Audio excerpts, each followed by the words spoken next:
기쁨의 교회는 킹덤 패밀리를 지향합니다. 킹덤 패밀리는 하나님의 나라를 지금 이 땅에서부터 살아가자는 의미입니다. 좁게는 혈연으로 구성된 가정 단위이며 넓게는 우리 기쁨의 교회 전 공동체가 킹덤 패밀리로 세워져야 할 줄 믿습니다. 우리는 말씀의 곡괭이로 마음밭을 잘 경작하고 아바드, 성령의 역청과 말씀의 벽도로 물샐 틈 없이 지켜 샤마르, 각자의 삶에서 킹덤 비전을 이루는 생활 선교사가 되어야 할 것입니다. 오늘 예배를 통해서 기쁨의 교회 모든 가정이 킹덤 패밀리로 세워지게 되기를 주님의 이름으로 축원합니다. 오늘은 사도행전 10장을 중심으로 이방인 고넬료 가정이 어떻게 구원받게 되었는지를 살펴보며 킹덤 패밀리를 꿈꾸는 가정이 가져야 할 믿음의 자세 3가지를 나누도록 하겠습니다. 킹덤 패밀리를 꿈꾸는 가정이 가져야 할 믿음의 자세 첫 번째는 하나님을 경외하며 열심을 내는 삶입니다. 사도행전 10장은 고넬료의 등장으로 시작되는데요, 1절에서는 그가 어떤 사람인지 소개하고 있습니다. 가이사랴에 고넬료라 하는 사람이 있으니 이달리아 부대라 하는 군대의 백부장이라. 가이사랴는 항구 도시로서 유대와 사마리아 지방을 관장하는 총독이 있던 곳이었습니다. 또 로마 군 수비대의 주둔지였습니다. 이곳에서 그는 백부장의 역할을 맡고 있었습니다. 즉 그는 50에서 100명가량의 부하들을 통솔하는 지휘관으로서 유대인과 이방인들이 자유롭게 오고 가는 그 현장 속에 있었던 자였습니다. 이어 2절은 그의 신앙의 모습을 알려주는데요, 그가 경건하여 온 집안과 더불어 하나님을 경외하며 백성을 많이 구제하고 하나님께 항상 기도하더니 말씀합니다. 그는 온 집안과 더불어 하나님을 경외하는 사람이었습니다.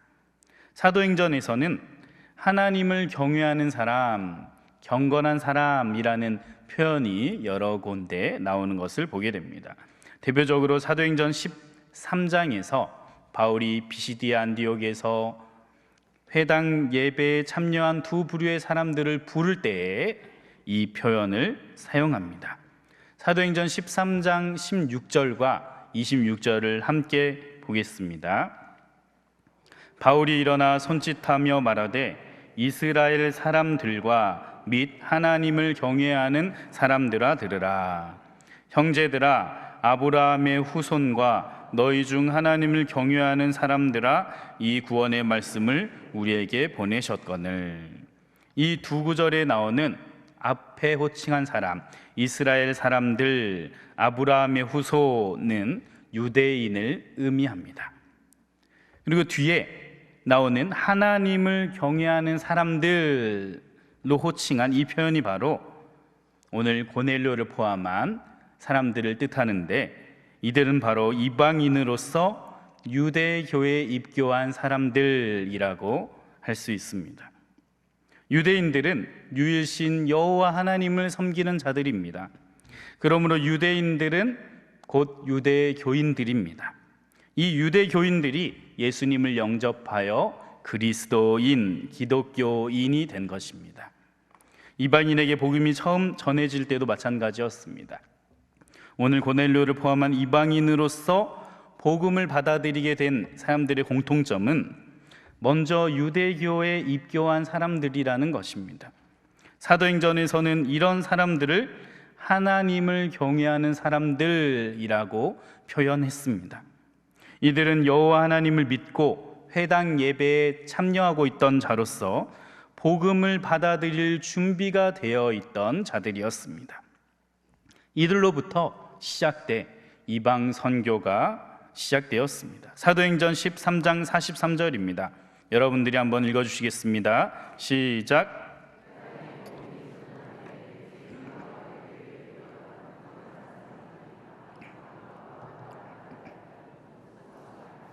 아멘.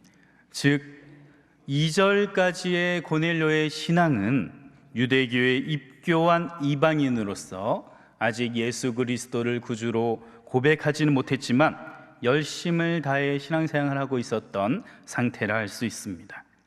유대교인들은 종교적으로 지켜야 할 3대 의무가 있습니다.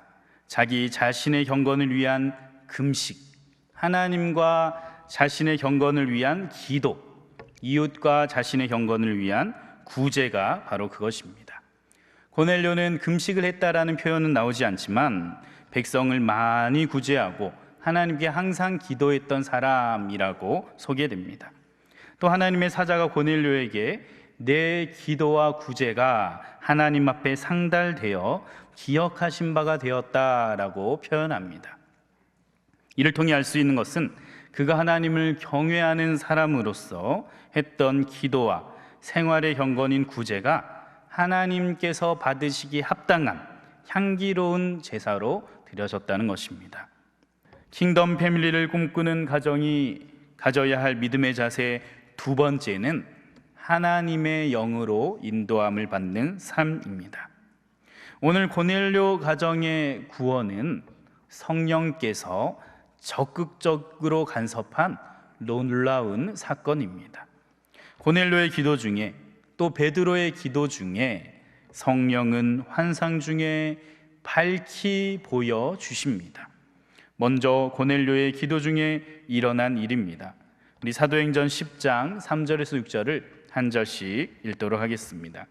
하루는 제9시쯤 되어 환상 중에 밝히 보매 하나님의 사자가 들어와 이르되 고넬료야 하니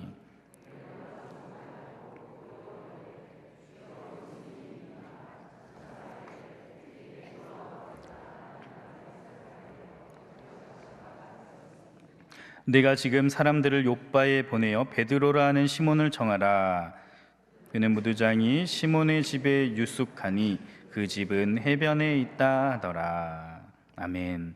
고넬료는 제9시 유대교 시간으로 오후 3시 기도 시간에 환상 중 하나님의 사자를 만납니다. 이때 고넬료는 아직 성령을 받지 않은 상황이었음에도 영적으로 민감하게 반응하는 것을 볼 수 있습니다. 하나님의 사자 앞에 무슨 일입니까? 즉각 반응하였고 욥바에 사람을 보내 베드로를 청하라는 이 말씀에 즉각 순종하여 천사가 떠난 즉시 하인들과 부하 가운데 경건한 사람 한 사람을 50km 떨어진 욥바로 보내게 됩니다. 이처럼 하나님을 경외하는 자들은 성령의 음성에 민감하게 반응합니다.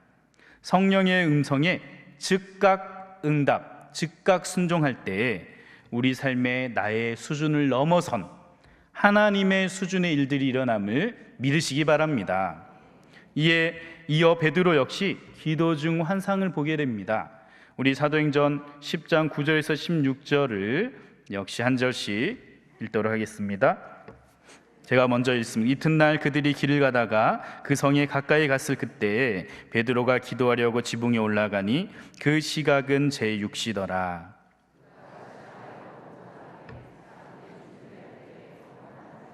하늘이 열리며 한 그릇이 내려오는 것을 보니 큰 보자기 같고 내 귀를 메어 땅에 들이웠더라.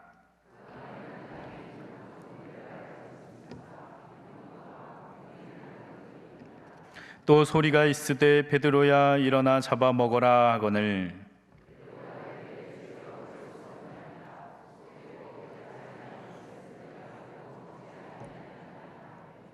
또 두 번째 소리가 있으되 하나님께서 깨끗하게 하신 것을 내가 속되다 하지 말라 하더라.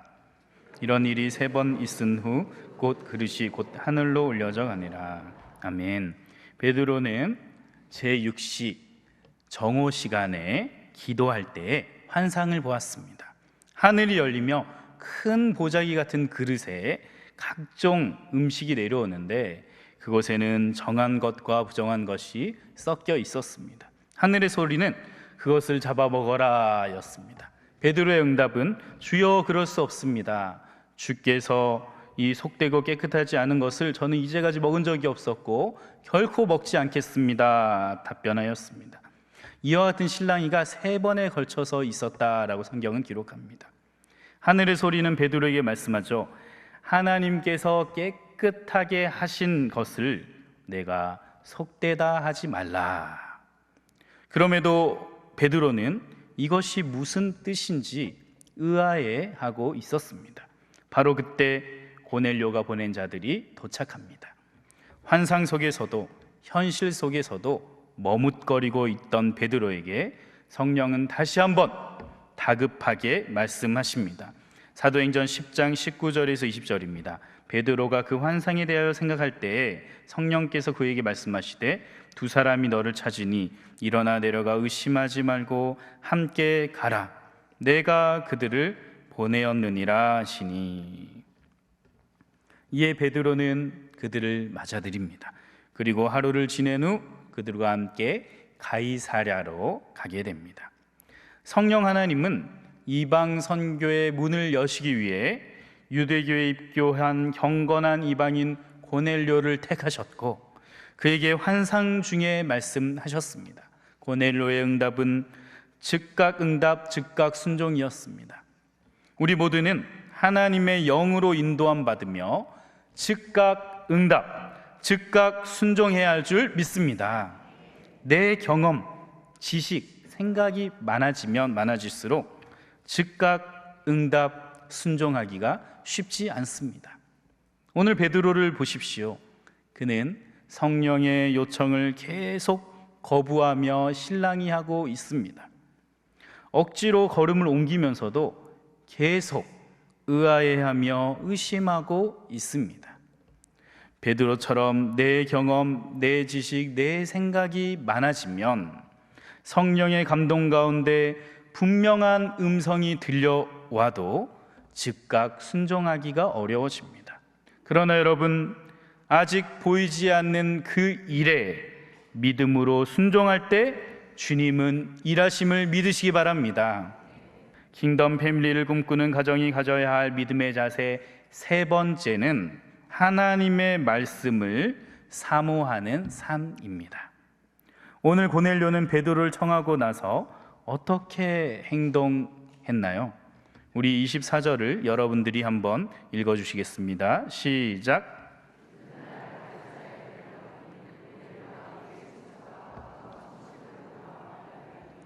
아멘. 고넬료는 베드로가 올 것을 이미 믿고 기대하며 기다리고 있었습니다. 혼자만 기다린 것이 아닙니다. 그의 가족과 친척, 나아가 가까운 친구들까지 다 모아 사모함으로 기다리고 있었습니다. 그가 얼마나 사모하고 있었는지 그의 이어지는 행동을 보면 알 수 있습니다. 베드로가 들어올 때 고넬료는 마치 하나님을 배우는 것과 같이 그의 발 앞에 엎드려 절을 합니다. 하나님의 사자가 보내주신 자를 주님을 대하듯 환영하는 마음의 중심을 보여주는 장면입니다. 그런데 이때 베드로는 유대인과 이방인의 선을 긋는 것과 같은 이야기를 합니다. 28절 29절입니다. 이르되 유대인으로서 이방인과 교제하며 가까이 하는 것이 위법인 줄은 너희도 알거니와 하나님께서 내게 지시하사 아무도 속되다 하거나 깨끗하지 않다 하지 말라 하기로 부름을 사양하지 아니하고 왔노라. 묻노니 무슨 일로 나를 불렀느냐. 베드로의 말은 이것입니다. 나는 유대인으로서 이방인과 교제하며 가까이 하는 것이 위법이었기에 오기 싫었고 지금도 불편하고 부담스럽습니다. 그러나 하나님께서 속되다 하거나 깨끗하지 않다 하지 말라 했기 때문에 이 자리에 온 것입니다. 이제 무슨 일로 저를 부르셨는지 말씀해 주시겠습니까? 고넬료나 거기에 모인 사람들이 듣기에는 다소 불편할 수 있는 말입니다. 경우에 따라서는 기분이 나쁠 수도 있었습니다. 그러나 고넬료가 잘한 것은 베드로라는 사람 자체를 주목하지 않았다는 점입니다. 고넬료는 베드로를 하나님의 사자가 보내주신 사람으로 보았습니다. 베드로라는 사람의 컨디션이나 성품, 영적 상태보다 하나님께서 보내주신 사람으로 전해줄 하나님 말씀 자체를 사모하고 있었습니다. 그래서 그는 자신이 보았던 환상을 다시 한번 말한 후 재차 정중하고 친절하게 청하는 것을 보게 됩니다. 33절을 여러분들이 한번 읽어주시겠습니다. 시작.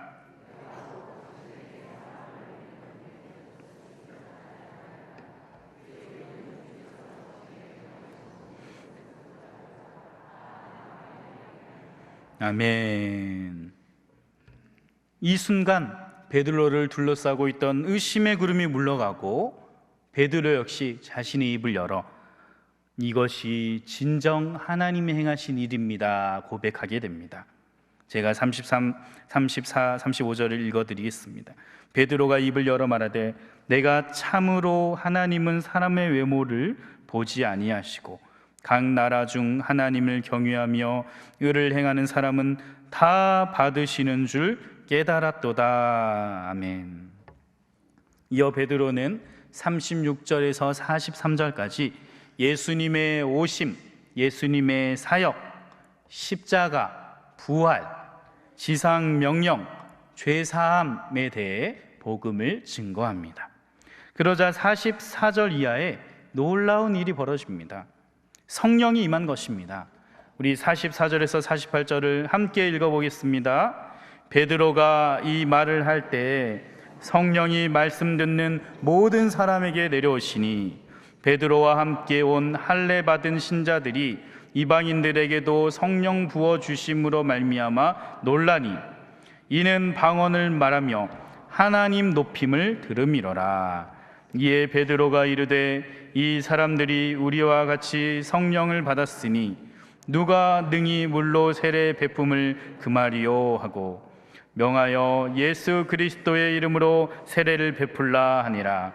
그들이 베드로에게 며칠 더 머물기를 정하니라. 아멘. 고넬료를 비롯한 그 자리에 말씀을 사모하며 받았던 모든 사람에게 성령이 임하였습니다. 방언을 말하며 하나님을 높였습니다. 그러자 이들은 성령 세례를 먼저 받고 물 세례를 받게 되는 은혜를 누렸을 뿐 아니라 이방인으로서 구원의 선물을 받은 첫 열매가 되는 큰 영광을 누리게 됩니다. 말씀을 사모하는 갈급한 심령에게 오늘 이 시간에도 하나님은 폭포수와 같은 은혜를 부어주실 줄 믿습니다. 오늘 예배에 참여한 모든 분들 은혜의 소낙비에 흠뻑 젖게 되시기를 축원합니다. 이들이 성령의 선물을 받을 때 베드로와 함께 온 사람들 역시 놀라워합니다. 그런데 이들에 대해 소개할 때 45절을 보면 할례 받은 신자들이라고 표현합니다. 이유가 무엇일까요? 복음이 이방인에게 전해지는데 이 할례 문제가 큰 갈등이 되었기 때문입니다. 고넬료를 비롯한 사도행전에서 하나님을 경외하는 이방인이라고 표현된 자들은 유대교에 입교한 자들이었지만 할례는 받지 않은 분들이 대부분이었습니다. 그랬던 그들이 예수를 그리스도로 고백하고 기독교인이 되자 논쟁이 일어난 것입니다. 그리스도의 신앙을 완성하기 위해서는 우리 유대인들처럼 모두 할례를 받아야 한다라는 주장이었습니다. 이에 바울은 갈라디아서와 로마서에서 율법으로가 아닌 육체적 할례로서가 아닌 오직 예수 그리스도의 십자가와 부활을 믿는 믿음 안에서 의롭게 되는 복음을 강조합니다. 우리 갈라디아서 3장 14절 말씀을 두 번 반복해서 읽겠습니다. 이는 그리스도 예수 안에서 아브라함의 복이 이방인에게 미치게 하고 또 우리로 하여금 믿음으로 말미암아 성령의 약속을 받게 하려 함이라. 이는 그리스도 예수 안에서 아브라함의 복이 이방인에게 미치게 하고 또 우리로 하여금 믿음으로 말미암아 성령의 약속을 받게 하려 함이라. 아멘. 오늘 이 자리에 모인 우리 모두는 예수 그리스도의 십자가를 믿음으로 의롭게 된 자로서 모든 믿는 자의 조상인 아브라함의 복에 참여하는 상속자가 이미 되었음을 믿으시기 바랍니다. 또한 우리는 성령의 약속을 받은 자가 되었습니다. 그렇다면 성령의 약속을 받은 자가 해야 할 일은 무엇일까요? 에베소서 1장 13절 14절입니다. 우리 함께 읽겠습니다. 그 안에서 너희도 진리의 말씀 곧 너희의 구원의 복음을 듣고 그 안에서 또한 믿어 약속의 성령으로 인치심을 받았으니 이는 우리 기업의 보증이 되사 그 얻으신 것을 속량하시고 그의 영광을 찬송하게 하려 하심이라. 아멘. 약속의 성령으로 인치심을 받은 우리는 그의 영광을 찬송하는 자가 되어야 합니다. 말씀을 정리합니다. 우리는 킹덤 패밀리로 부름 받았습니다. 오늘 이방인 고넬료 가정의 구원 사건은 킹덤 패밀리를 꿈꾸는 모든 가정이 닮아야 할 모습입니다. 킹덤 패밀리를 꿈꾸는 가정이 가져야 할 믿음의 자세 첫 번째는 하나님을 경외하며 열심을 내는 삶입니다. 반드시 하나님을 경외하는 가운데 열심을 내야 합니다. 마음과 뜻과 힘을 다해 주님을 사랑해야 됩니다. 하나님의 우리를 향한 구원의 역사는 지금도 쉬지 않는 하나님의 열심으로 이루어지고 있다는 것을 믿으시기 바랍니다. 또한 하나님의 우리를 향한 구원의 역사는 마침내 하나님의 열심으로 완성됩니다. 그것을 기억하며 우리도 하나님의 열심을 닮아가는 자, 하나님의 열심을 닮아가는 가정으로 다 세워지시기를 축원합니다. 킹덤 패밀리를 꿈꾸는 가정이 가져야 할 믿음의 자세 두 번째는 하나님의 영으로 인도함을 받는 삶입니다. 하나님의 영으로 인도함을 받는 사람은 성령께서 말씀하실 때 즉각 응답, 즉각 순종을 합니다. 하나님은 언제나 옳다는 것을 기억하시기 바랍니다. 하나님의 어리석음이 사람보다 지혜롭고 하나님의 약하심이 사람보다 강합니다. 순종하기에 부담스럽고 불편하고 내 생각, 내 기준으로는 아닌 것 같을지라도 믿음으로 아멘 하고 순종할 때, 그리고 한 걸음 내디딜 때에 마른 땅을 걷게 되고 무리를 걷게 됨을 믿으시기 바랍니다. 킹덤 패밀리를 꿈꾸는 가정이 가져야 할 믿음의 자세 세 번째는 하나님의 말씀을 사모하는 삶입니다. 우리는 나의 감정과 태도에 따라 또 메신저에 따라 나에게 주시는 하나님의 말씀을 놓칠 때가 너무 많습니다. 우리는 메신저 자체를 주목하며 그의 스타일, 그의 컨디션, 그의 성품 등에 매몰되어 오늘 나에게 선포되는 말씀을 놓쳐서는 안 될 것입니다. 하나님께서 보내주신 메신저를 하나님의 선물로 여기며 사모함으로 받을 때에 하늘이 열리고 온갖 좋은 선물이 빛들의 아버지로부터 내려오게 됨을 믿으시기 바랍니다. 오늘 이방인 고넬료의 가정의 구원 사건을 통해 하나님께서는 그리스도 예수 안에서 아브라함의 복이 이방인에게 미친 그 은혜를 허락하셨습니다. 킹덤 패밀리인 우리 모두에게도 동일하게 주신 하나님의 약속의 말씀입니다.